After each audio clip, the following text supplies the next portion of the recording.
Sager, doing a great job, by the way. He's the counterpart to Vic Fideli, and their entire Pennsylvania team for visiting us here in Ontario. It's great to be here today alongside Minister Fideli and PA Boma. I just got back from Washington, where I had a chance to meet with members of Congress and Senate and leaders from critical industries, including the automotive, aerospace, defense, and agricultural sectors. In every conversation, I've made one thing very clear: tariffs and uncertainty hurt workers, businesses, and families in both our great countries. I've also been very clear about something else. I love the United States. I love the American people. I respect the American entrepreneurial spirit. And I believe deeply in what we can achieve together, which is why I'm so excited to be here today.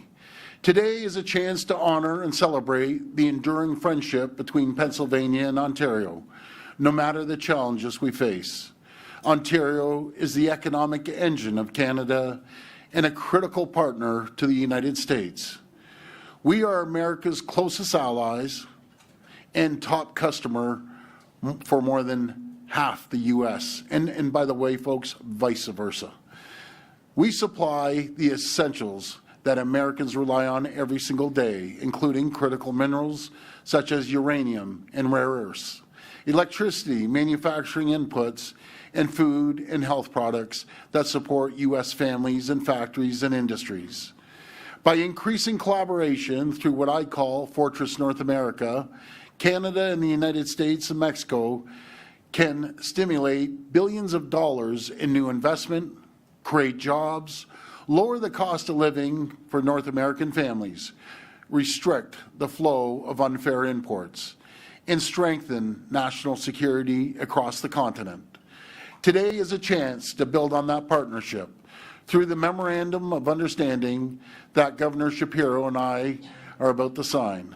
Last year, total trade between Ontario and Pennsylvania was valued at $20.5 billion Canadian, while Ontario was Pennsylvania's #1 customer for exports.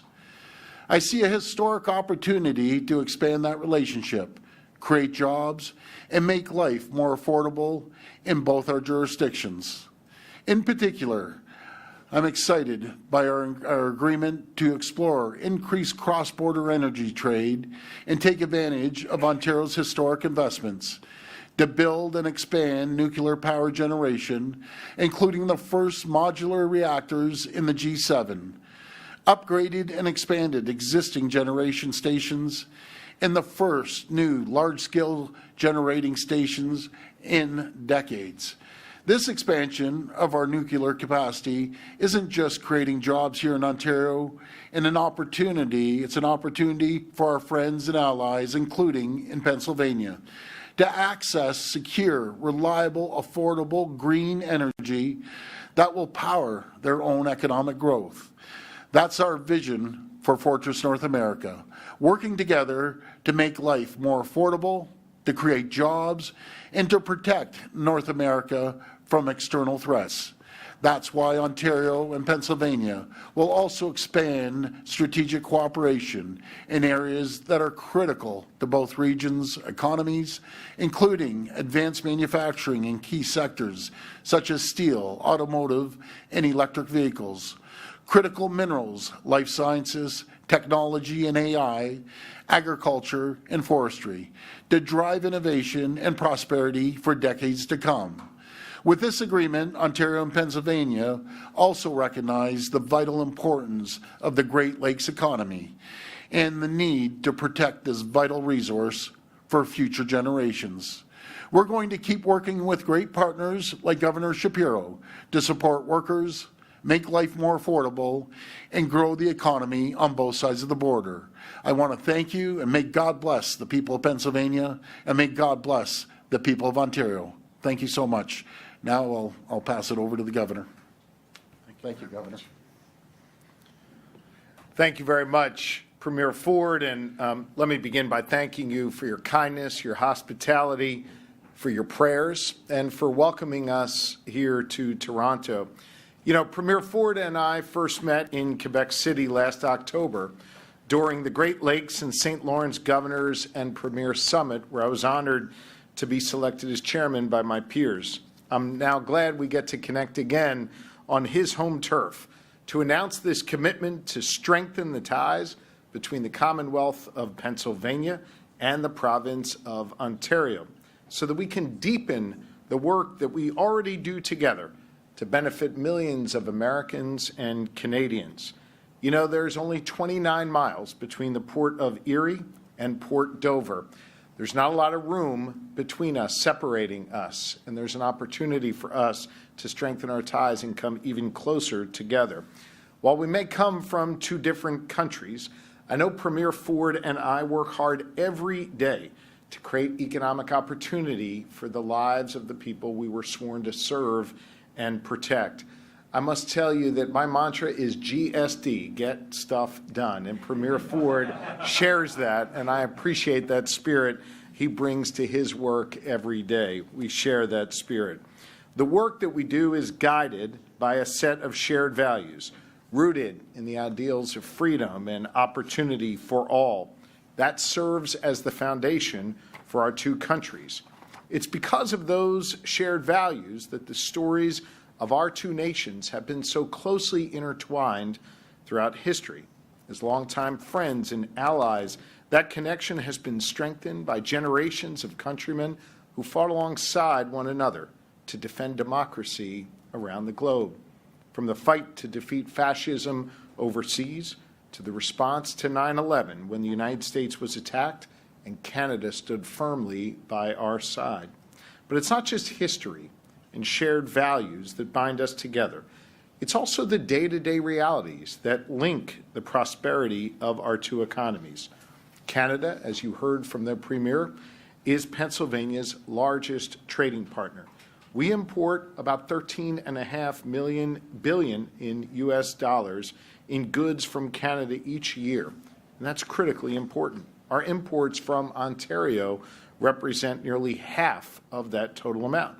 At the same time, Pennsylvania exports $13.9 billion of goods to Canada each year, roughly an even split. That is balanced trade.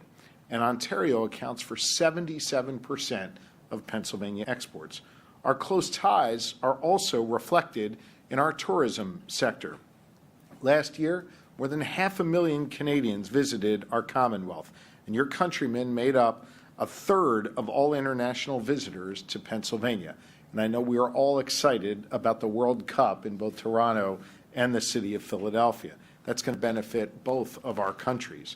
I think we have a really special relationship, and I want to continue that, and I want to help it foster. But hear me on this. I know that many Canadians, to many of them, the United States does not feel very welcoming right now. I get that, given the reckless and disrespectful rhetoric coming from our president. Hear me on this. I respect Canadian sovereignty, period. On top of the reckless rhetoric, the tariffs that the Trump administration has put in place are a real threat to both of our economies. As a result of that and the unpredictable approach to our allies, including Canada, our trade with Canada has gone down, has declined about $500 million. That means fewer goods available for Pennsylvanians to buy and fewer markets for Pennsylvania businesses to sell to. All that chaos at the federal level in the United States is making us all worse off. Inflation is rising while economic opportunity is falling. But I believe we have to still find ways to collaborate. We have to still find ways to work together between our states and provinces. That is a key avenue for creating a partnership. And I know that Premier Ford believes that as well. That's why we are here today, to sign this Memorandum of Understanding that will reaffirm our commitment to this work and reinforce the economic ties between Ontario and Pennsylvania. I'm proud that we have a very balanced economic relationship with Ontario, one that is mutually beneficial. This MOU is going to deepen that relationship. by doubling down on areas where we see the biggest opportunity for mutual growth. That includes the 5 industries that we've made central to our economic development strategy in Pennsylvania: energy, advanced manufacturing, agriculture, life sciences, technology, and innovation. And through this MOU, we will create a working group made up of members of our respective administrations who will share ideas and who will collaborate and who will combine forces to grow our workforces and create even more economic opportunity.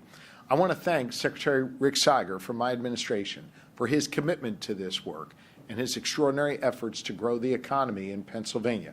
We have the only growing economy in the northeastern part of the United States, and we're proud that we created more jobs than all but 2 states in the entire country. We have a lot more work to do, and Canada is an important part of the work we must do going forward.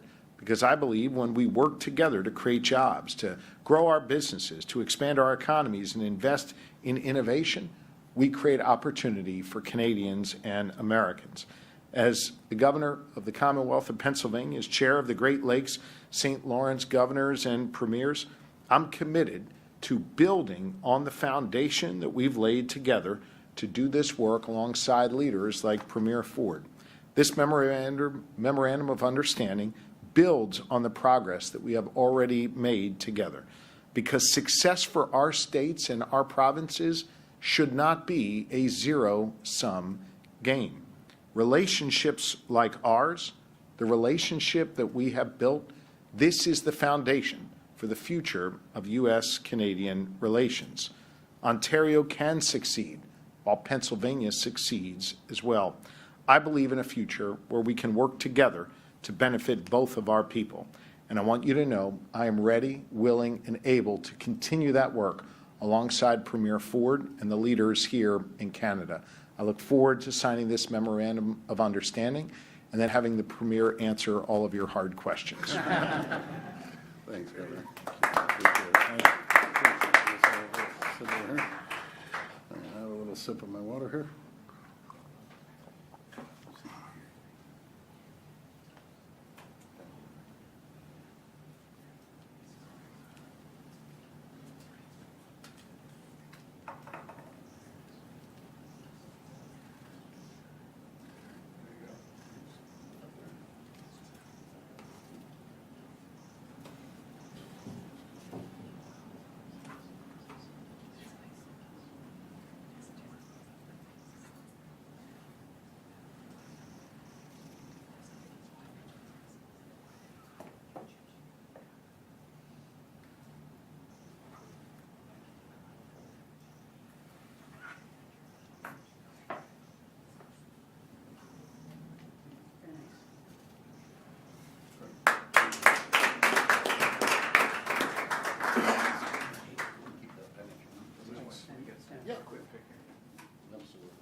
Excellent.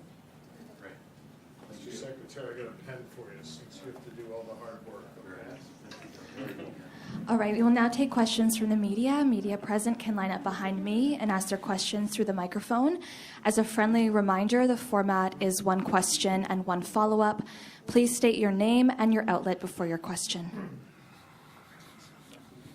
Good afternoon. We'll start with the Premier, if we can. You're both very aware of what President Donald Trump had to say about CUSMA, the USMCA deal this morning. I'm wondering if we could get your reaction to him saying that he doesn't know if he's going to renew it and that we don't need anything from Canada right now. And after, Premier, if you wouldn't mind addressing that, Governor, as well, that would be great. Thank you. You know something, that's going to be up to the federal government, the Prime Minister and the President to work that out. Where I totally disagree is we do need each other. Without each other, you know, we have other countries like China coming in, cornered the market on the critical minerals. We need to be there to support each other. We've been closest friends and allies for 250 years. We're going to continue being the closest friends and allies for the next 250 years. So I'll leave it at that. Governor? As you've heard me say, economic development and economic growth between our two countries is not a zero-sum game. I want to make sure the USMCA is strengthened to be fair across the border and to ensure that both countries can benefit from it. It is critically important that we find ways to trade together, and it is critically important that we find ways to do that in a manner that supports our citizens, that benefits Pennsylvanians and benefits the people of Ontario. And I believe that this process was laid out in a way where it would have an opportunity to make tweaks, to make changes at this moment. I do not believe that the President is right in suggesting that we don't need each other. I think our economies are linked, and they should be linked, but they should be done in a way that is mutually beneficial. Premier, you had a First Minister's meeting with Prime Minister Carney before this meeting with the Governor. Could you discuss what Prime Minister Carney told you about the state of CUSMA talks? Well, they're ongoing. They're going to continue negotiating. They're going to negotiate in good faith, and I think we are going to get through this. The question is, when are we going to get through it? When I was down in Washington, the number one item is the uncertainty. People want certainty. They want stability.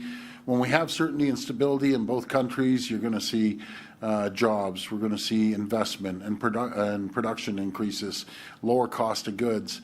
That's what is going to happen once we get this deal. We're going to see the economies grow, the likes of which either one of these countries have ever seen.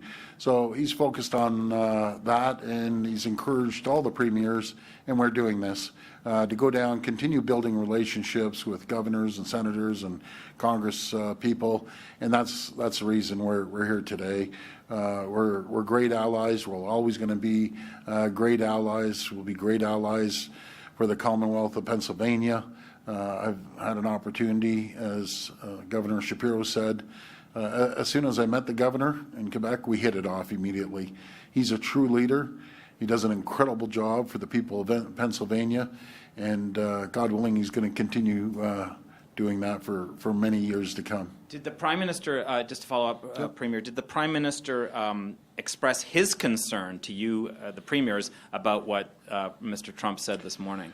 Not necessarily. We've heard these comments from President Trump in the past. We need to stay focused. We need to continue moving the ball down the field. And I'll tell you one thing. I met a lot of Democrats and Republicans on my quick visit.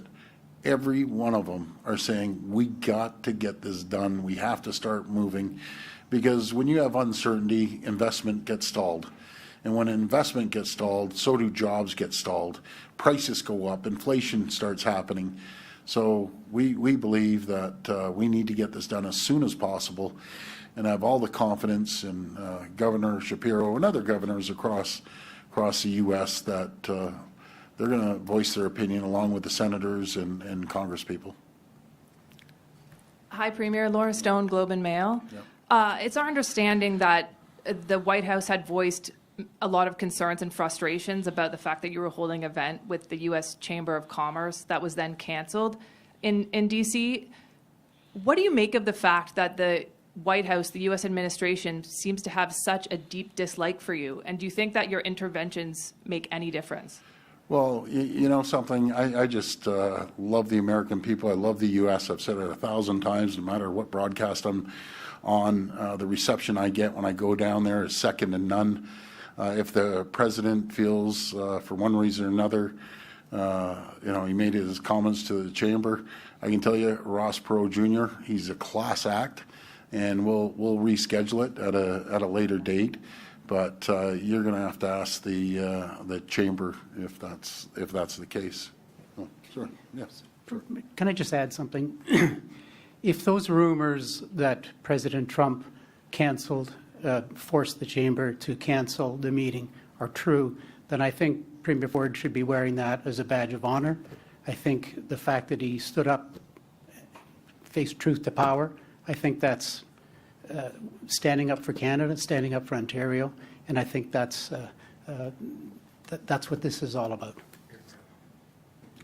Thank you. Is that what happened, Premier? Is it your understanding that it was the president himself that made this intervention? If that's the case, so be it. I know I have an incredible relationship we've built with Ross Perot Jr. He's a gentleman. He's a leader. And we'll have another time to get together. I'm not worried about that whatsoever. But you're going to have to ask the chamber that. I don't know that 100%. But anyways, we'll see how we move forward. But again, I know businesses are connected on both sides of the border. We're so integrated, our economies. It's staggering. And it's not just the auto sector. It's every sector that we're interconnected. And, my favorite saying, you can't unscramble an egg. You have to make that omelet larger. And that's exactly what we plan on doing with great leaders like Governor Shapiro.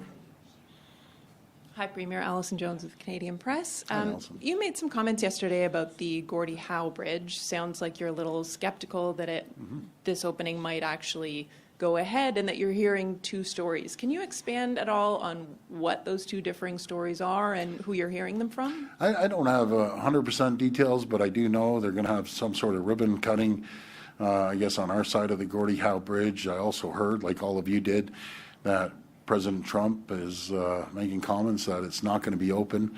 That's detrimental for people in the U.S., detrimental for Canadians. We want goods to be flowing across our borders consistently.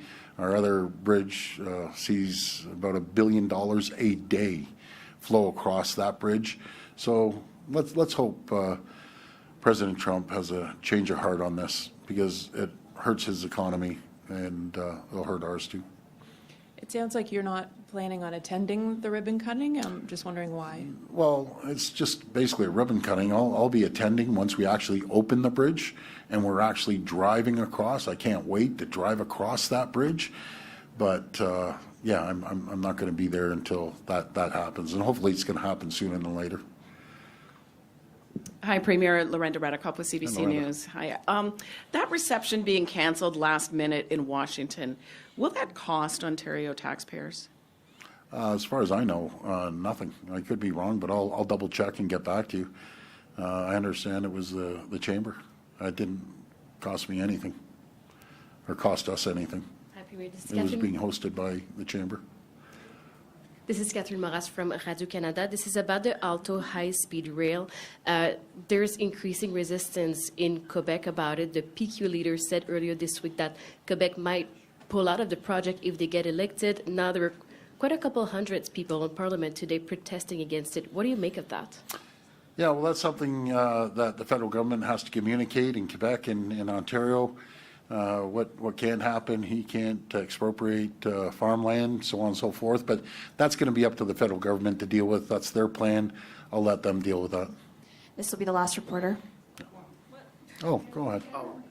Go ahead, Colin. Hi, Premier. I know yesterday you said that at the end of CUSMA, once everything is renegotiated, you would return alcohol to the LCBO store shelves. But it is such a big irritant right now. Wouldn't that be some kind of a olive branch to the American government to say, we're willing to put something in if you're willing to give us something? Wouldn't that make more sense to return alcohol, American alcohol, to the LCBO now to ensure that it would take the irritant off the table?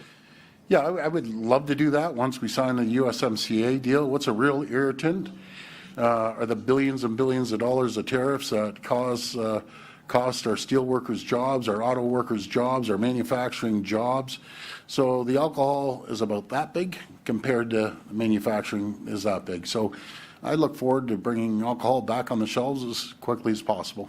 That concludes our press conference. Thank you. Okay. Thanks, everyone. Thank you. I'm sorry. That's it. Just I know the governor has to go, guys. I'll make it up to you. The governor has to go, and I apologize. Thank you.